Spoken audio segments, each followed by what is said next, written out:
Hi there. Welcome once again to Shorty on the Fly. In today's video, we will be tying an elk hair caddis.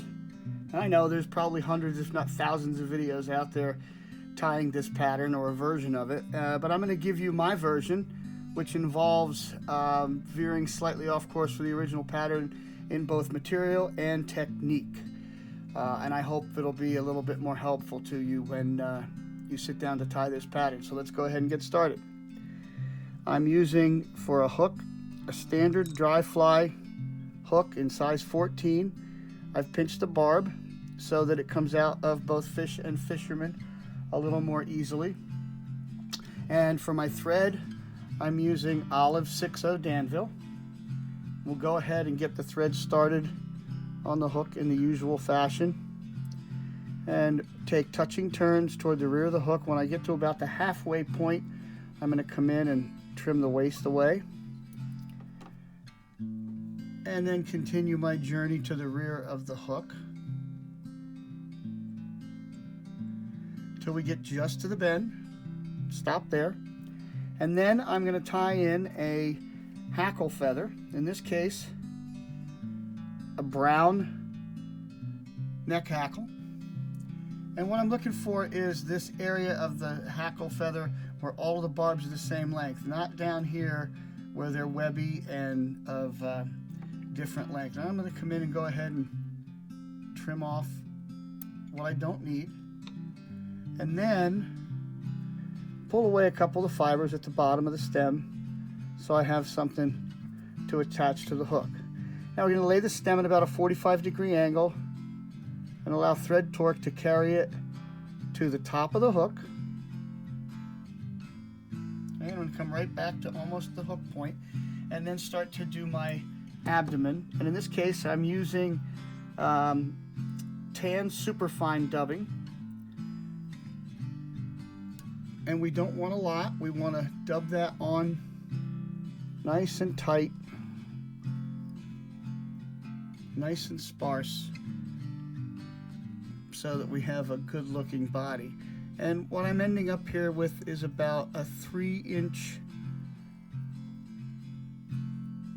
dubbing noodle.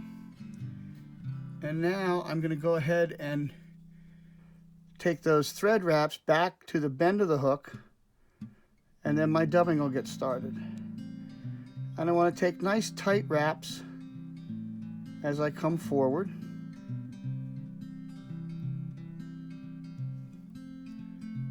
Tighten the bottom of this up a little bit,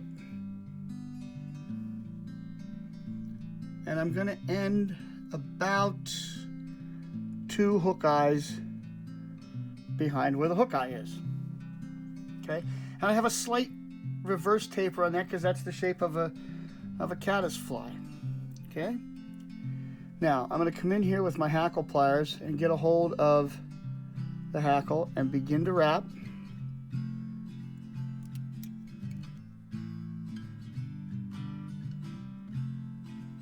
And I want evenly spaced wraps right up the hook.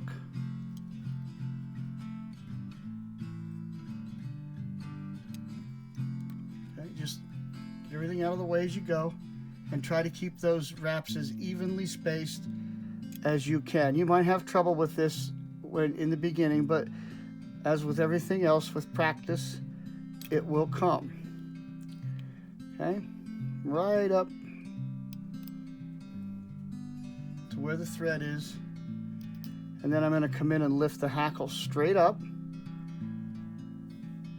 and capture it with my thread. I'm going to take 3 turns to capture it,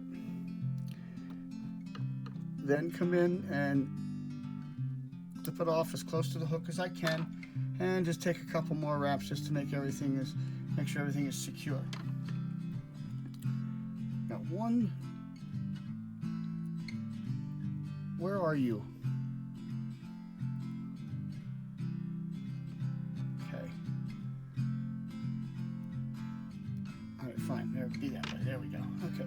Now, I'm also going to come in and trim out the very center of that at a bit of an angle in order that when I put the wing in, it has a place to sit and kind of lie across there without getting into any sort of difficulty.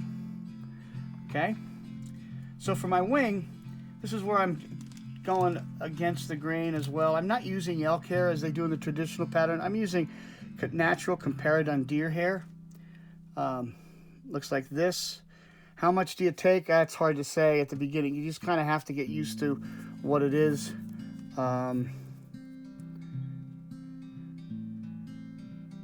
That much, whatever that is, you just kind of have to figure it out yourself. And clip it off the hide. And then I'm going to drop it into a stacker. Give it a good stacking. And then take it out of the stacker, and then we're going to bring it right up. I'm putting it in my right hand, and I'm going to come in and measure it to just beyond the back of the hook. Now I'm going to transfer it to my left hand, and I'm going to come in and take a couple of loose collecting wraps. And this is where I'm going off course. A lot of times what they'll do at this point is you'll come in, you trim this away so it rides flush with the back end of the hook, and then try to grab it and tie it in. But I find that makes the hair want to try to spin around the hook. I've got one fiber there. Here we go. And I'm not interested in that. So I've taken those two wraps. I'm going to take one more, and I'm going to pull straight toward me with the thread. And that's going to cause the hair to flare a bit.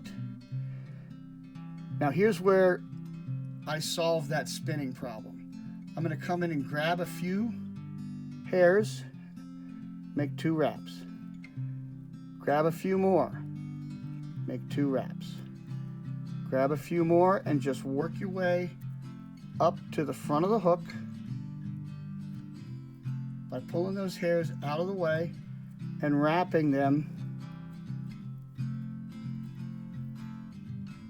Come on, you can do it. There we go. And wrapping around them, which binds them to the hook in such a way that that is not going to spin on you. Now, if I've done it correctly, and this is not, I'm not going to get all of them probably, I never do, but I'm going to come in with an angle with my scissors and trim those up. Oh, I got almost all of them. Look at that. We only have two uncooperative fibers, and I go ahead and clip those on out of there. And one little guy under here who doesn't want to cooperate. That's what our thread is for. Now I'm just going to take a couple wraps to get everything in place and come in and whip finish this bad boy.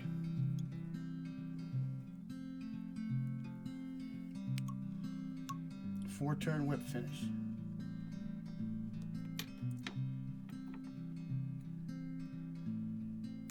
And there you have it. Still have that one guy under there. Let's try to get him out of, oh, there he is.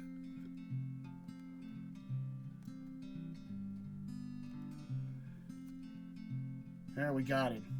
Sometimes you just have to stay with it with the scissors, and that's what scissors are for.